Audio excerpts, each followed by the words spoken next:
everyone, welcome to another production podcast. I'm Jeff Skalski, RvR Cities Lead for Warhammer Online Age of Reckoning. Now, you're probably wondering where Josh is at. Well, he's out at E3 and he asked me to fill in for him. Today I'd actually like to focus in on the capital cities and the RvR campaign. To really understand the changes, let's take a look at how the City Siege and RvR campaign works. Here's how the campaign in Warhammer Online is laid out. There are 3 racial pairings. Each pairing is a collection of zones through which players adventure and battle as they gain levels. These zones are organized into 4 tiers of gameplay. It's a little easier to understand if we picture it like this. Initially, each side controls an equal number of zones. The zones in each tier can be captured through various in-game RvR and PvE methods. Capturing lower tiers helps you capture higher tiers. It all leads to Tier 4, which is an extensive battlefront that gets pushed back and forth until one side ultimately sieges and captures their enemy city. It's only this last idea that each pairing has their own set of cities that has recently changed. It's a great system, but it encouraged ally realms to kind of take care of their own, and it worked against our idea of realm versus realm combat, which, as you might know, is something we at Mythic hang our hat on. The new system is essentially the same, but fixes this fractured approach to capital cities. Tier 4 is still a battlefront, and the front lines will be pushed back and forth in each pairing as originally planned. But, as opposed to 6 individual cities to siege and capture, Tier 4 is now capped with massive fortresses, one for each race. Collectively, these fortresses are the gateway to the final endgame of Warhammer Online, the capital cities of Aldorf and the Inevitable City. These cities are no longer simply the Empire City or the Chaos City, but now belong to all of Order and all of Destruction.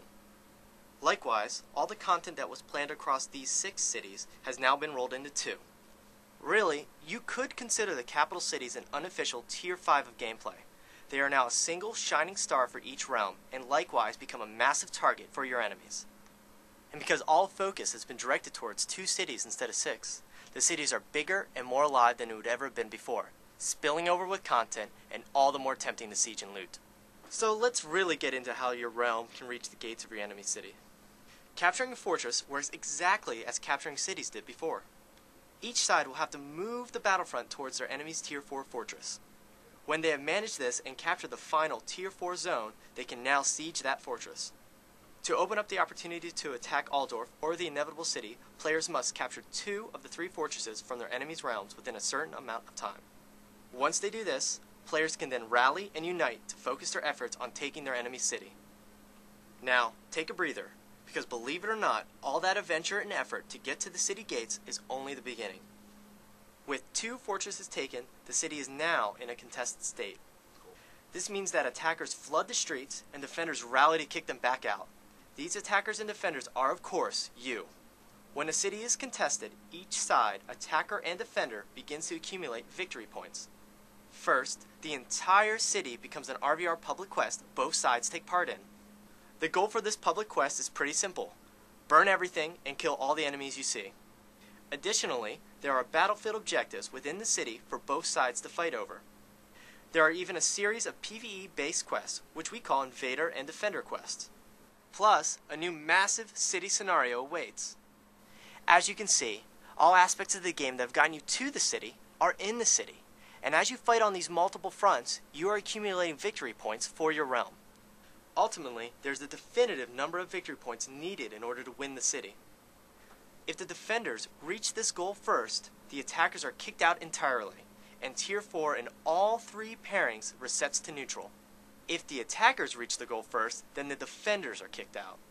Once the defenders are gone, yet another entirely new stage of city capture begins for the victorious attackers, looting the city. This is the culmination of all their effort, as the city dungeons open up for looting and the large-scale public quests are made available to them. The completion of these final, massive public quests are what unlocks the ultimate final encounter, capturing the city's king.